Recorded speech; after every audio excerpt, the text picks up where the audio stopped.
Hello everyone, welcome back to Aprilia's Business Podcast. Today I believe we will have discussion about the interesting topic, e-commerce after pandemic. And for further explore the topic, I have invited guests. There are the actors of the e-commerce industry. There are users, sellers, producers, and also technology expert.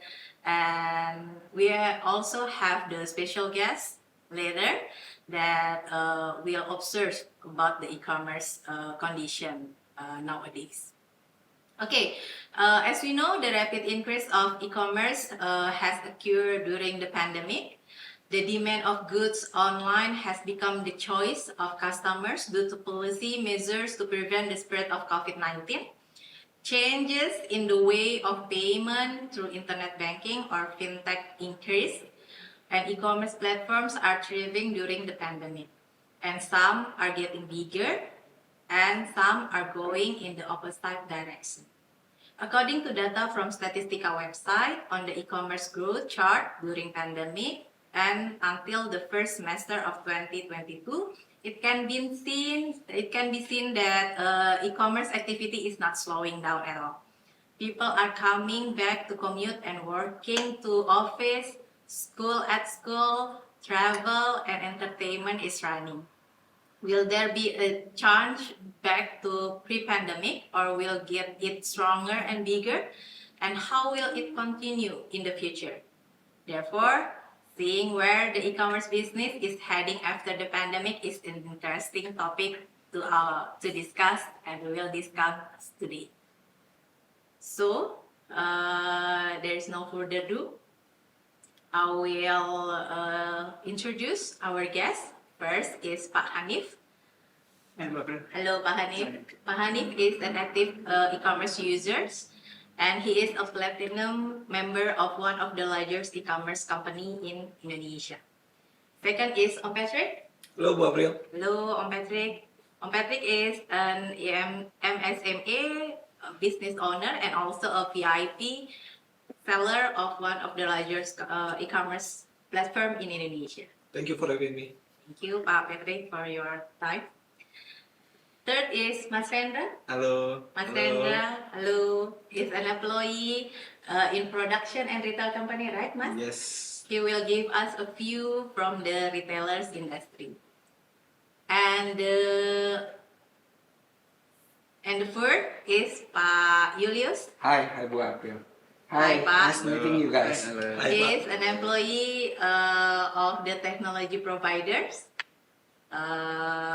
both network and infrastructure. And Correct, business Pak? application and And cloud business provider as well. application. Yeah. Okay, and Yeah. business application. Lastly, we will have a special guest, but we will connecting with him by phone because he is now in his hometown in India. So next we will connect with him. Okay.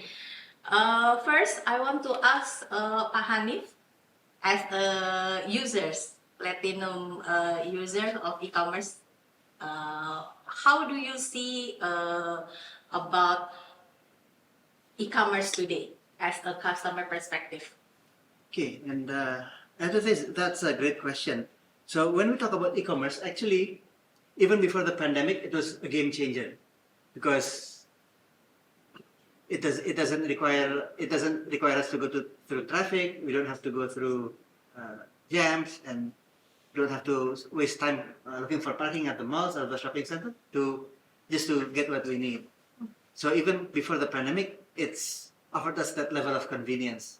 Yes. And especially when you talk about entering the pandemic phase, when we had the movement restrictions and all that, e-commerce was offered more than convenience, but it also offered us ways to get access to what we need to purchase, which we couldn't buy because shops were closed and all that. Yeah. So currently, since the restrictions are being relaxed, I'd say e-commerce also it's not as vital as previously during the lockdown, but it still offers that level of convenience, be it to purchase food or to purchase other non-food items. Right? So it's especially when you talk about for people in urban areas like Jakarta, yeah, that level of convenience is something you cannot get by going to physical stores. Yeah. Okay. The curve is getting better when we talk about the pandemic status. How do you see about this? Will you still use e-commerce as much as you did today? Okay, now obviously since there's a return to the office, so restrictions are also being relaxed. So, well, it's a bit hard to answer that directly. But what I'll say is this: as a user, I still, if I'm looking for convenience, I'll still go to e-commerce. Yes. And if I look for the whole experience, like if it's not just to get one item, but also enjoying like if we talk about restaurants, talk about getting food. If it's just to get food late at night, then obviously online food will be the solution. But if it's to have an experience, like I'm going to take my family out, then obviously dining out is something I prefer because it has that not only the food, but it also has the surrounding services. Yeah, also the taste will be better, right? Yeah, good point. Actually, what Yulius mentioned is Solid, yeah. the food, because you're having it at the restaurant, so the quality of the food is still at the best. top-notch quality. Yeah. Okay. How do you see the future, Pak? I mean, as we know, some courier platforms tend to raise their delivery fees, and even some platforms also raise their delivery fees or their platform fees. How do you see about this? Okay. Well, I think answering that requires a bit of understanding about, not just from a user perspective, but also a bit of understanding about how these e-commerce companies are doing. Because if we remember in the past, early this year, a couple of e-commerce companies went public, and then their financial reports went out, and it turned out that they were still burning money. So they still had to find a way to cover these expenditures, which is why they're starting to charge like service costs and platform costs. So I think it might. Me as a user, what I do is I normally, prior to them having service and platform cost, I just order things in bulk and then have it delivered in one order. But nowadays, to work around the service and platform cost, what I do is I try to spread the orders into a couple of batches so that I can still benefit from the. So in a way I can, how do you say it? In a way I can prevent having a high service cost charged on me. Okay. But don't mention it in front of the e-commerce. Well, interesting point Yes, from Pak Hanif as the users, ya Pak ya. Now I want to see as well from the seller perspective.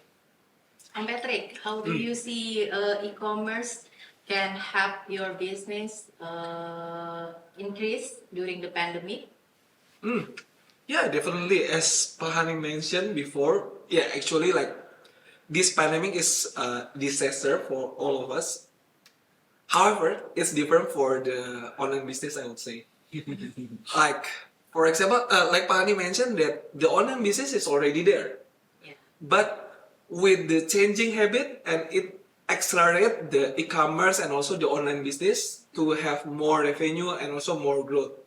So like, for example, my business, after, like 2 or 3 months when we go to pandemic at that time, the business growth like almost like 2 times or 3 times.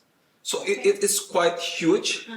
But at the same times, because we at that time we did not anticipate of that growth, and Like for example, one buyer want to buy like one specific item for like 80 items at a time, Okay. and we don't have that product. So we need to contact Like masker at the time maybe. Mas, yeah. And also think about the price at that time, because the business is growing really well, but also we need to compete, Okay. and we think also about the new players in the field. Like for me, I'm on like old players in this business online, and we also have like new players that their chip is like very low. Yeah.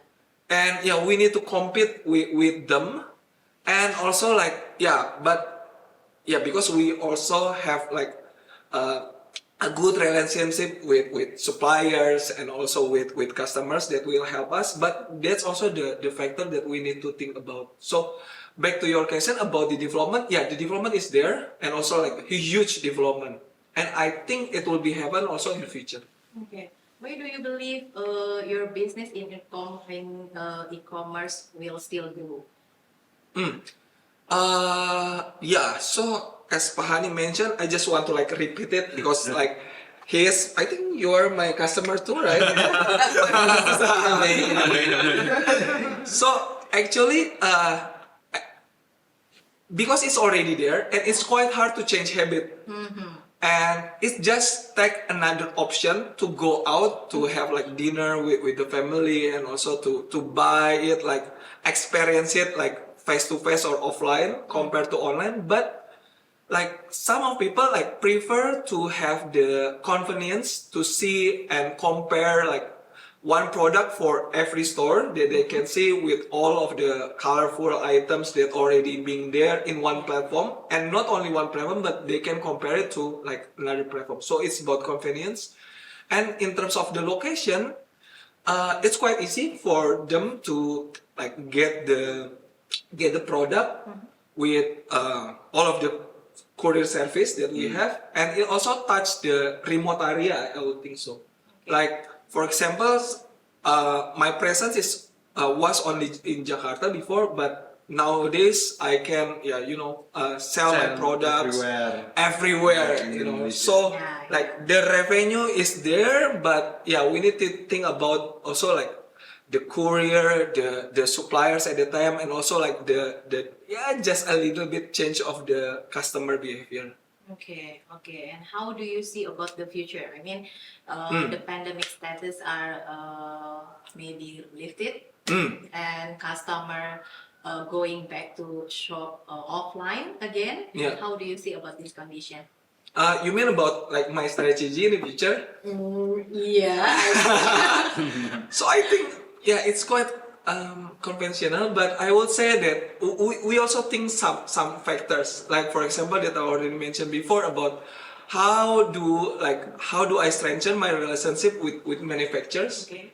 because they are also the suppliers, and also think about the courier, like what courier that we will use, because sometimes the customer happy is about the item, but at the time the courier is not like bring all of my products to the customers, and there's complaint about it, and they complain not to the courier but complain to me as a seller. So we need to think also about the courier, and also we need to think about the relationship with e-commerce, Okay. because we have like various e-commerce, and like for my store we have some special products for each of the e-commerce, and also from the the buyer is also the buyer habit is quite different between each of the e-commerce.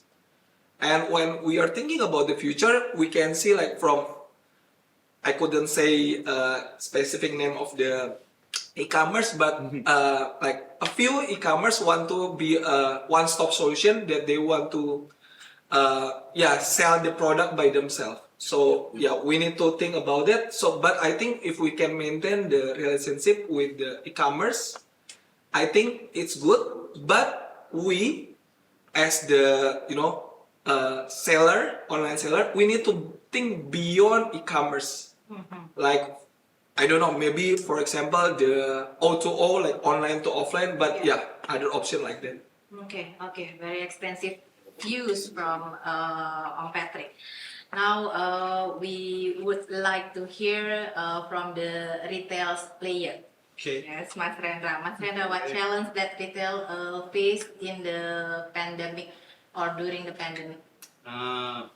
For us in retail, yeah, I think what we need to do is to do a lot of adaptation, so because we can grow together. That's the main thing on April. And currently, many of our friends in retail have strengthened their online business, so that they have the offline, like Mas Okay. Patrick said, and the offline. What we call in the retail is omni-channel. Okay. The present in online and offline. And then we on the retail side also cooperate with the e-commerce platform.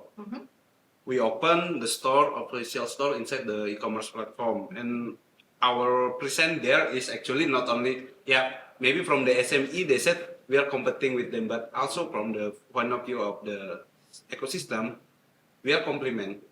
Yeah, sometimes we sell things or goods, they don't have it, but in the other way around, sometimes we don't have the things that people looking for, and they go to like my Patrick. Yeah, that's a compliment, and also I think it's a good. Yeah, I mean the SME can beginning stepping up their business, so they are becoming a big that. And then actually the biggest challenge this one is only happen to us maybe the price like Pak Hanif and Patrick said is in e-commerce from SME slightly cheaper the perceive from the customers. We understand from the retail side, I mean there are perception about that, but if we can dissect some, or actually from the retailer actually has a lower price rather than the SME low. Yeah, because they have the value chain, better value chain rather than the SME. Maybe next time the SME can learn how to capture that things. And then of course, the thing this one thing has only happened in the retailer. We only sell the original goods or things. Yeah, we know sometimes counterfeit things happen in the it's a ecosystem that we need to work together. But the SME, the retailers, and the governments about that one. And then the second is of course because we are big, we have many branches across the country, and later on it's go with the after sale service. That's a thing that maybe our friend the SME can learn from us, maybe. For sure. I mean, because we are here already long before. So maybe we have some time. But we learn also from the SME how to adapt this kind of thing. That's why we open the online e-commerce online. And the good thing is actually after the pandemic is the food and beverage and the tourism entertainment, they are beginning. The customer comes again, and then it's also impact us. I mean, we can make people working again in us, so the economy for the future of Indonesia is getting bigger. So I think the synergy with the e-commerce still continue for us in the retailer by April. Okay. Why, in your opinion, why do you still need to synergy with the e-commerce? Is still the strategy will continue after the pandemic? Yeah, that's actually another good question, because some also seen is you're competing with the e-commerce itself, but the way we see in the retail, when we open our store inside that e-commerce, on the other hand, we open our e-commerce by our own channel in website or the mobile application. Actually, that's can work together, because some people actually maybe like Yulius or Patrick, you prefer only go with your own e-commerce platform. You've been there also because you already have loyalty there. So I cannot from the retailer, I cannot push them to go. Like you go to my apps, so you cannot buy from that. That's not going to happen. We have to adapt what the customer see. And actually, from us, what we do is we try to make our application is has a value more than what the e-commerce platform given. And then for the future, I think regarding the aftermath of the pandemic, as we see from the report from the Google, Temasek, and Bank Company, the value of economic from the e-commerce of Indonesia is around 60 billion. Okay. And that one is also already 75 billion from the digital economy itself. Yeah. And then it's growing from last year. Last year is around 40 or 50%. Right now it's 60. So we have a 20% higher than last year. So from the retailer, we see the future for us work together in the e-commerce still very wide. So we can tap in still in the e-commerce area. Yeah. Very interesting about the technology.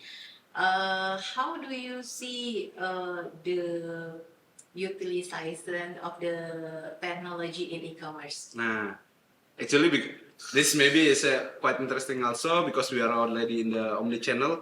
Actually, we are reevaluating our strategy in the digital.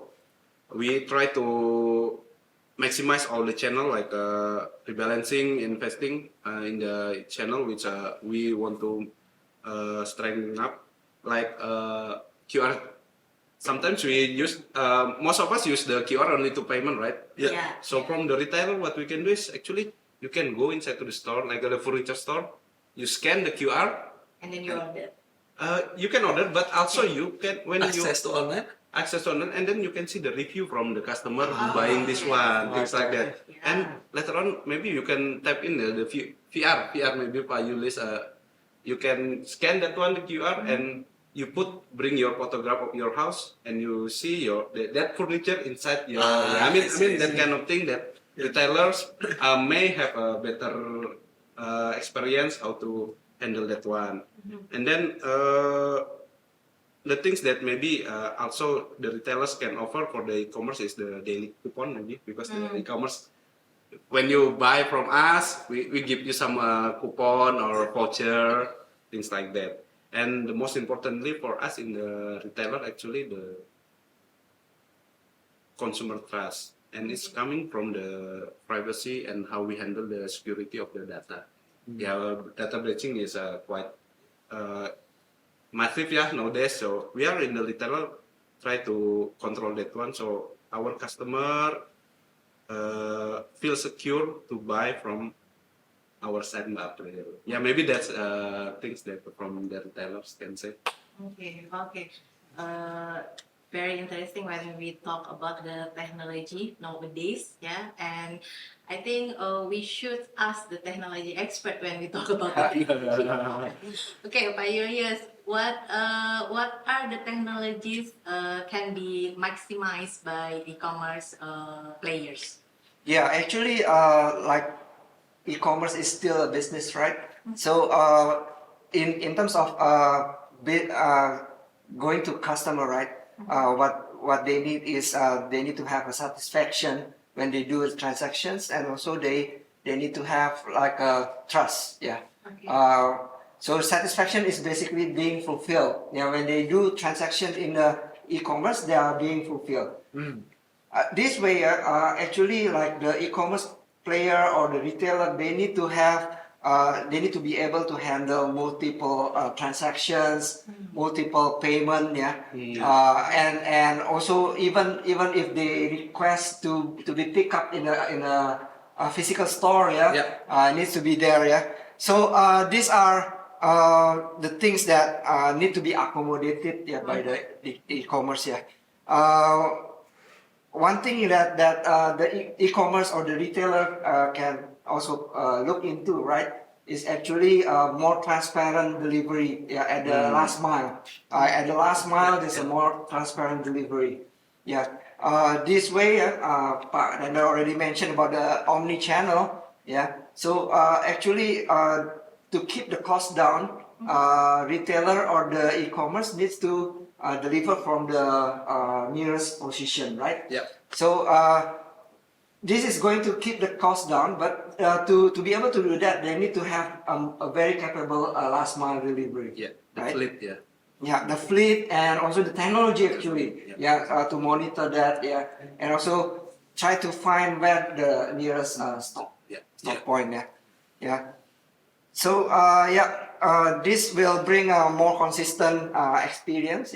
From the upstream, from the brand itself, going down to actually to the customer.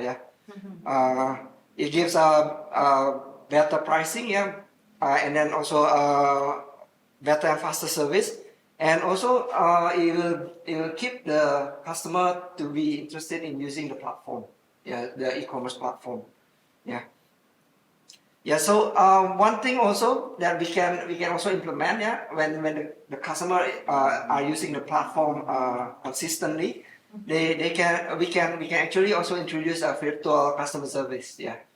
So this virtual customer service will simplify the ordering, also provide a better service to the customer.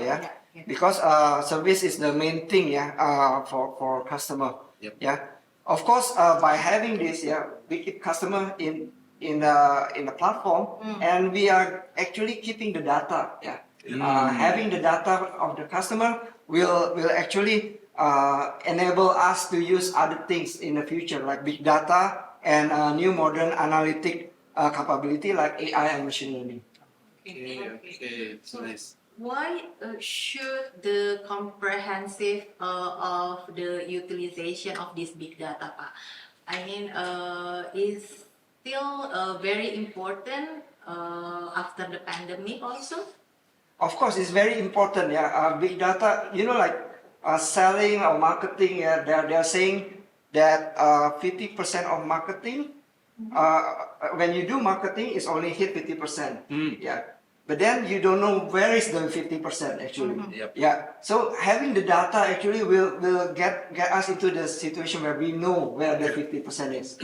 So we know what customer want. We know what the tendency of the customer. This way it will give a better shopping experience for the customer. We can further in the future provide a better shopping experience to the customer. Second, of course, this is going to increase personalization to the customer. So when we target them, it is already on point. We already know what customer probably want. And we actually do a better advertising, we do a better marketing. You targeting marketing, Targeting marketing, that's right. We talk about targeting marketing, behavioral marketing, but we don't know the behavior of the customer, right? We don't know what they're doing, right? By having this data, big data, and we can further know what they want. It is not something to do with taking customer data. No, it's not that. It's not that. It's more towards the providing the better service to the customer. Behavior. So modern company trend is looking beyond the e-commerce. Beyond the physical retailer. Now it become a modern retailer, which is a choice of the customer. It's not e-commerce only. It's not retailing only, but how we actually become the company, a retailer, that there is a choice of the customer, right? So I will take an example of one of company that I worked before.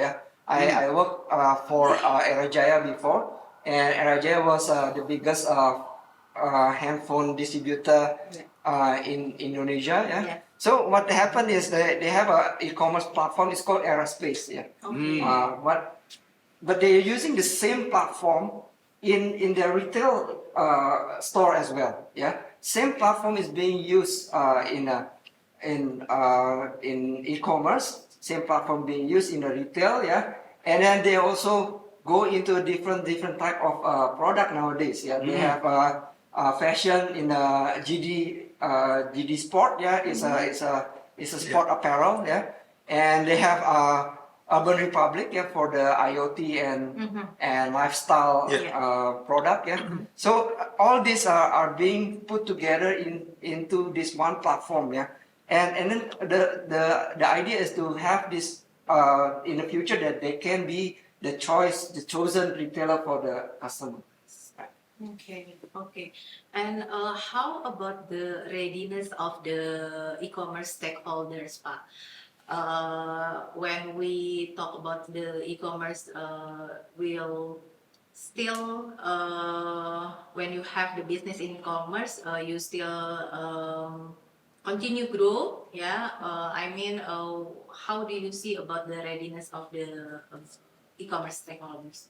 The readiness, it will keep growing. Yeah. I think it will keep getting better and better. Yeah. What we see Indonesia e-commerce. Yeah.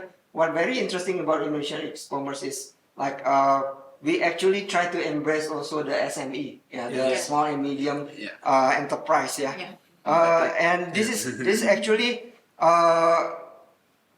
better for the economy. Yeah. Is encouraging the small and medium enterprise to be part of this. Yeah.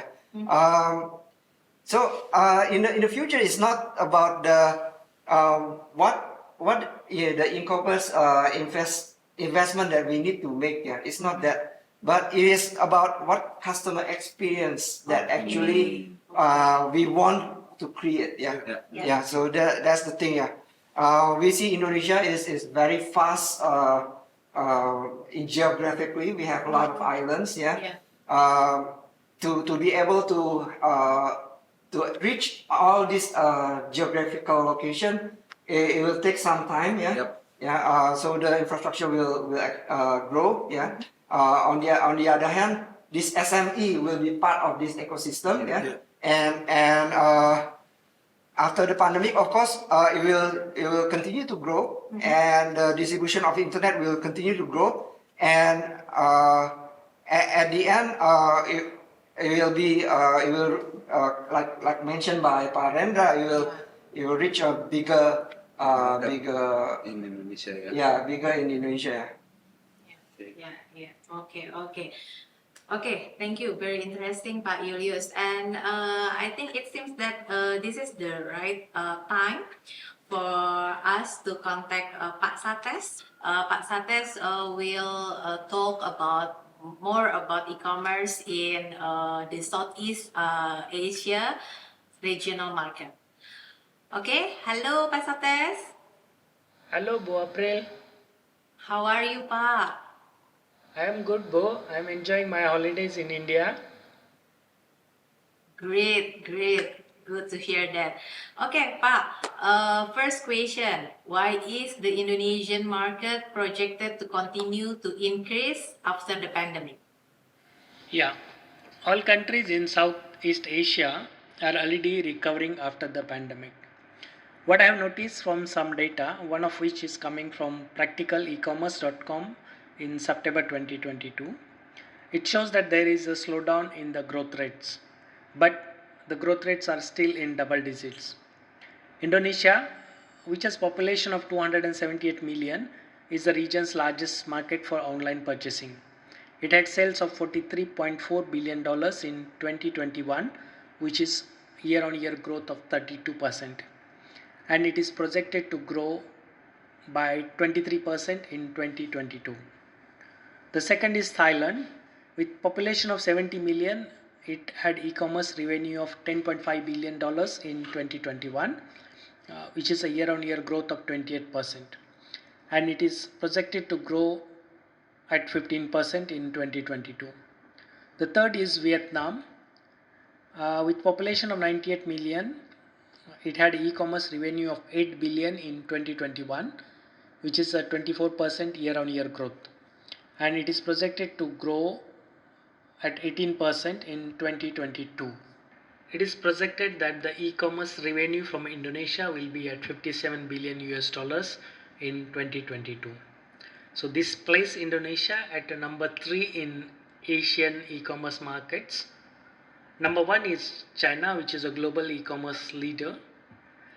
At number 2 is India with e-commerce revenue of $97 billion.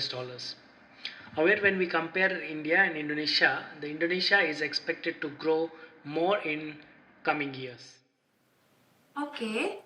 And how about the future development of e-commerce in Indonesia and in India? Can Indonesia more match with India's growth?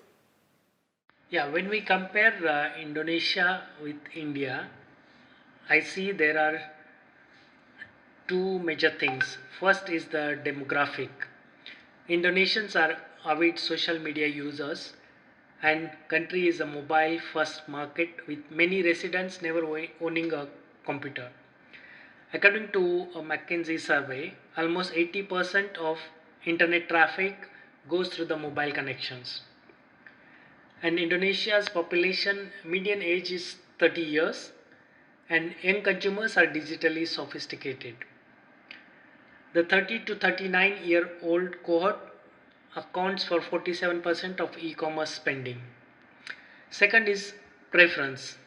According to a report from the Singapore-based Institute of Southeast Asian Studies, about 138 million Indonesians shop online, which is roughly half the population of Indonesia. The e-commerce sector accounts for 72% of the total value of the digital economy. For example, a report from consulting firm from McKinsey and Company of consumer e-commerce in small towns and remote islands, they estimate that they can save 15 to 25% by shopping online because there are few brick and mortar stores and high prices. So more or less the growth phase is almost the same as in India, which also has a large demographic and is in the stage of being a developed country. Next, coming to the question of whether Indonesia can match the growth rate of India. So at least the trajectory indicates the direction. Study from redseed.com has given some insights into this.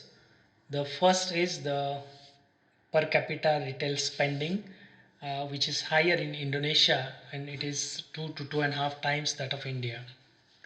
Second is the stronger digital funnel.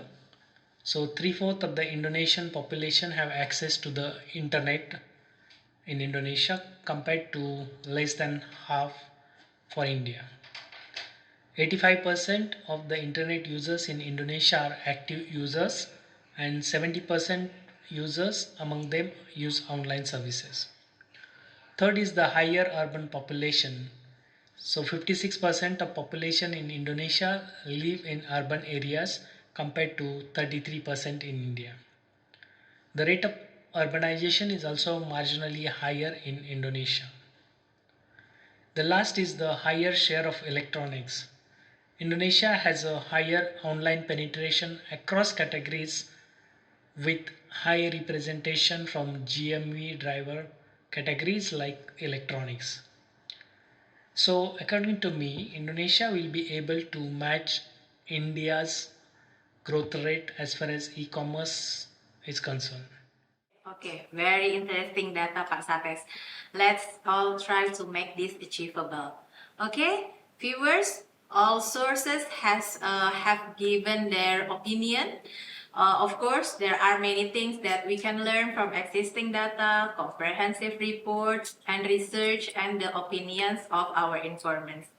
The conclusion that I draw are buyers. From buyer side in e-commerce still see special values that are not obtained from offline purchases, such as price, time spent, and the easiest of the transactions. From seller side, increase their value proposition, especially SMEs, by strengthening value chain management so that they can serve buyers more quickly and precisely. Retailers, with the resource they have, will continue to innovate, especially in terms of omni-channel. And from the technology, as we know, especially big data will help sellers predict customers' needs and also how big data can process to provide security, convenience, personalization that will provide good feedback from users. And finally, the e-commerce market in Indonesia has experienced a slowdown in percentage of growth after the pandemic. However, the trajectory still shows an upward movement and is at 23% compared to last year during the pandemic. So, nationally, the growth of the e-commerce business can increase the resilience of the Indonesia economy. Moreover, in the future, there is still shadow of a global recession. Thank you, Pak Hanif, Pak Satesh, on call, Pleasure. Pak Yulius, Om Patrick, and Thank you, Mas Bu. Rendra Thank for you, your Bu time April. today. Nice to having you all here. Yes. The opinions and all the data that you all convey, we all of course hope that together we can help viewers navigate the future in Yep. activities in the e-commerce business. Thank you for watching. See you on my April Business Podcast, the next episode. Bye-bye. Bye. Bye.